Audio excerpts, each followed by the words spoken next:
10 reasons you should go out and vote on November 6th and vote Republican. The 2018 election is just 22 days away. It's pretty close. Republicans have gained ground in the Senate over the last couple of weeks. In the House, however, Republicans still trail badly. A new CNN poll has Republicans down 13 points in the generic congressional ballot, and even the more optimistic Economist poll has them down 6. All of this should motivate you to get out and vote. Because if Democrats win the House and the Senate in 2018, conservatives should be prepared for an all-out assault on their values and an assault on President Trump from a media that makes the last 2 years look like child's play. Here are 10 reasons you should get out and vote on November 6th and vote Republican. Number 1, the courts. Obviously. For generations, the left has stacked the courts with judicial activists determined to read their priorities into the law by twisting the Constitution beyond recognition. President Trump and Senate Majority Leader Mitch McConnell have successfully remade the federal judiciary by appointing and confirming judges dedicated to the proposition that the Constitution must be read as it was written. If Democrats somehow win back the Senate, they will hold open every single judicial seat, hoping a Democrat takes the White House in 2020. Then they'll go right back to rigging the judicial branch, using it as a club with which to destroy constitutional rights and traditional values. Reason number 2, the investigations. Get ready, gang. Democrats have already pledged investigations into every aspect of President Trump's life. They will subpoena every member of government they can get their hands on. And we know they don't really care about guilt or innocence. After all, they just tried to railroad a federal judge by claiming, without corroborating evidence, that he was an alleged gang rapist. In fact, Democrats have already pledged to launch another investigation into Justice Kavanaugh, hoping to undo the results of that confirmation vote. If you enjoyed the disgusting spectacle of Democrats trying to destroy due process of law, get ready for a lot more. Number 3, impeachment. While Democratic leadership has been kind of lukewarm on the idea of impeaching President Trump, the base is not going to settle for anything less if the Democrats take the House of Representatives. They will demand that Trump be impeached for any reason whatsoever, and then they'll push the narrative that corrupt Republicans don't care about the rule of law. Now, it's just possible that Democrats could create a backlash that helps President Trump, that voters react to impeachment by supporting him. But that is a risky proposition at best. Number 4, the economy. President Trump's chief selling point in his re-election effort will be the economy, obviously, and Democrats are dedicated to stifling economic growth if it means stopping President Trump. They will hold up budgets, they will blow out spending, they will push for harsh anti-business regulation. They'll kill the predictable pro-business climate President Trump has carefully crafted. The stock market will tumble as Wall Street begins to price in the effect of Democratic governance. And businesses will start to sock away capital again to prepare for the possibility of a unified Democratic government that could enter Washington in 2020. Number 5, foreign policy.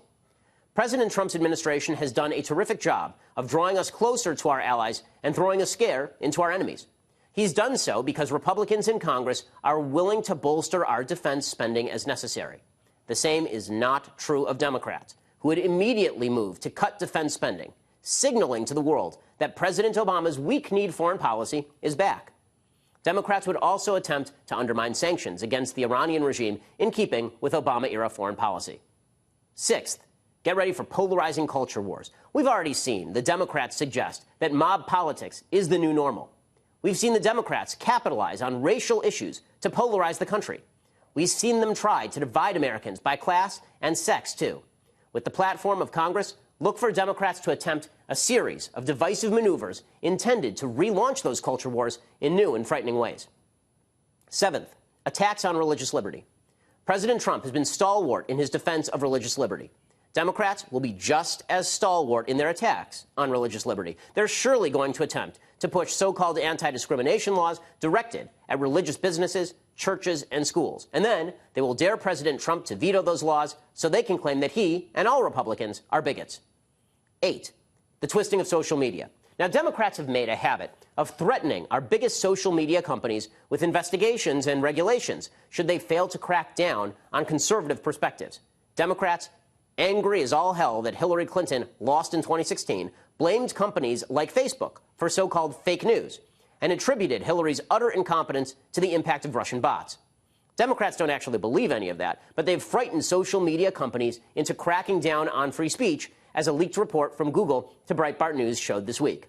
Social media companies are deeply afraid of Democrats punishing them for failing to target conservatives. Don't be surprised if those social media companies escalate their efforts to do just that. 9. Radical growth of the Democrat media complex. Listen, we already know that the mainstream media institutions are dominated by Democratic supporters. And we know that those Democratic supporters will parrot pretty much any talking points the Democratic Party pushes out. But with Democrats in power, pushing every line of attack simultaneously, the media's never-ending fire hose of anti-conservative propaganda will merely widen the nozzle. If you're worried about media bias now, wait until Democrats control Congress and put President Trump in their sights with the power of law. 10th, mob rule. Democrats believe they have to lash out in anger in order to win in 2018. If they do win, they'll double down on that anger, hoping it carries them to victory in 2020. Did you like those mobs invading the Senate and the steps of the Supreme Court? Are you enjoying top Democratic officials nodding and smiling at crowds harassing Republicans in restaurants? Get ready for much, much more. The only way to shut down the Democrats' new mob rule strategy is to stop them cold at the ballot box. In 2016, Hillary Clinton lost the presidency because Democrats didn't show up to vote. They simply assumed she'd sweep to victory. They were wrong. Today, Republicans feel optimistic after the confirmation of Brett Kavanaugh, which is understandable. I do too. But that optimism should not blind us to the importance of voting on November 6th. This Democratic Party is more radical than ever. They've embraced a nastier vision of politics than ever. But that does not mean they are fated to lose. Your vote matters. Your vote counts.